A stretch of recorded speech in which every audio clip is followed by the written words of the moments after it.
Is it possible I threw this event to have this 10 minutes right now? Yeah. Once upon a time, I wanted to talk at a 140 conference, and now it's actually happening.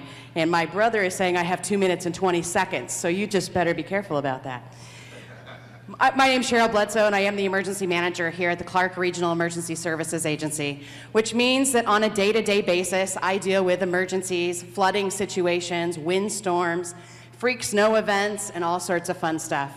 But the good news about Clark County and the good news about the Pacific Northwest is we don't have an awful lot of disasters. And everyone can knock on wood right now because I'm sure I'll have one in the next 48 hours. But today I want to talk to you about what we do during the times where we do not have disasters, because what we do is plan for those types of disasters. We do things called exercising and drilling. And how many people in this room have participated in an emergency drill, an evacuation drill, a fire drill? How many of you enjoyed playing in an emergency drill? About half the hands go up. That's great. My job as an emergency manager is to make sure that you know what to do during emergencies. And in order to make that happen, we have to do it in ways that you enjoy doing it.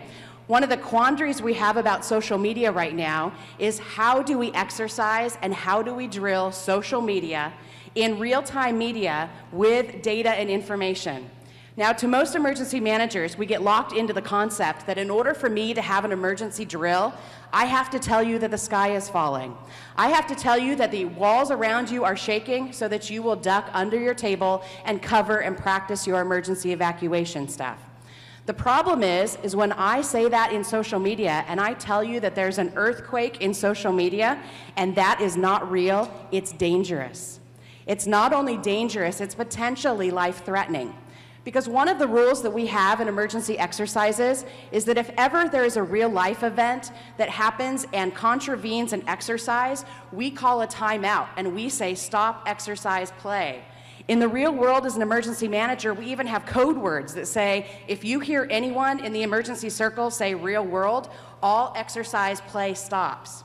So when I have an emergency or want to practice social media or with social media, and I put fake information into the data stream, there's no way for me to call real world. There's no way for me to stop the clock and make people think or realize that an emergency drill is going on.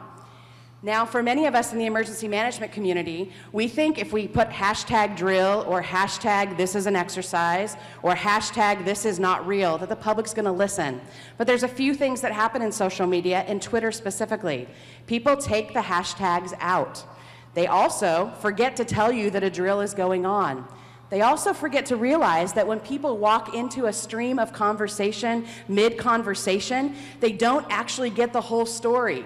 So while a bunch of people have been talking about an emergency, a fake emergency drill, someone else walks into the room, or the Twitter room, and suddenly says, whew, there's an earthquake in South Korea. I think that's important. I'm going to share it with all of my followers, not realizing that 5 minutes ago it was a fake conversation. So what's important as emergency managers and important to us as we think about using social media is that we have to reconceptualize what use of social media in emergency drills means. You have to look at what is your goal. What are you trying to teach people? Are you trying to teach people how to use the tool, how to use social media? Because you can do it with real-world events. Here's how I taught my staff. I put them all in separate rooms, shut the door, told them they couldn't talk to each other, and told them to plan their lunch. They had to use Twitter. They could only use Twitter. They could only use text messaging. They could only use Facebook posting if they wanted to. But they could not talk to each other, and they could not use voice communication. But it was real information they were putting into the Twitter stream, and no one was confused about what the lunch order was going to be by the end of their conversation online. But it taught them how to use the tools, it taught them to struggle through the tools, and it taught them to use it. If you want to teach situation awareness, like you want to figure out what is going on in the world, choose a real-world event and say, how much can I learn about that event from an observer standpoint? It doesn't take putting fake data into the stream in order for us to determine what is real and what is not. I simply have to tell a group of people, go to Twitter and find out how much information or how much conversation is going on about this 140 conference today. You could use today's conference as an exercise to learn about what's going on here and deal with the answers and the confusion and the question. If you want to test reach and viral, like how do I make my message powerful, choose a public education campaign and share positive public information. Instead of me spending time telling you there's a fake earthquake in Vancouver, Washington, if I partner with my public health director and say, I want to help deal with an AIDS campaign or an obesity campaign, we will do more good and be able to evaluate the reach and the partnership on social media using positive messaging without having to get any level of confusion or any level of misunderstanding about what it is we're talking about. As long as the message stays positive and as long as our intent is to evaluate how we're using the tools, we don't need to use fake data. And so it's really important. I'm just one voice in this overall conversation. And I know that as emergency managers across the United States are watching this presentation online right now, I know that not everyone agrees with me. But I think what's important to realize is that confusion results in life safety issues. And in real-time social media, the big concern that we often have about social media is what do we do when it's wrong? What do we do when there's misinformation out there? The good news is that the research on Twitter right now suggests that that information corrects rather quickly, that the autocorrect time is about 15 to 20 minutes as opposed to sometimes hours and days with traditional press releases.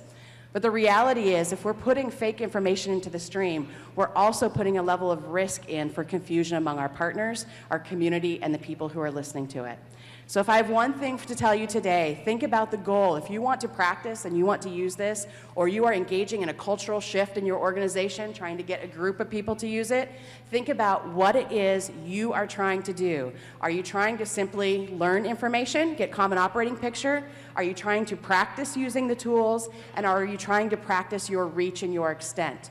You can do that with real information and you can actually change the world. There's a number of tweets and a number of articles you can read about social media that will tell you just positive messaging and the use of it can be done in an exercise context that doesn't necessarily have to use fake data.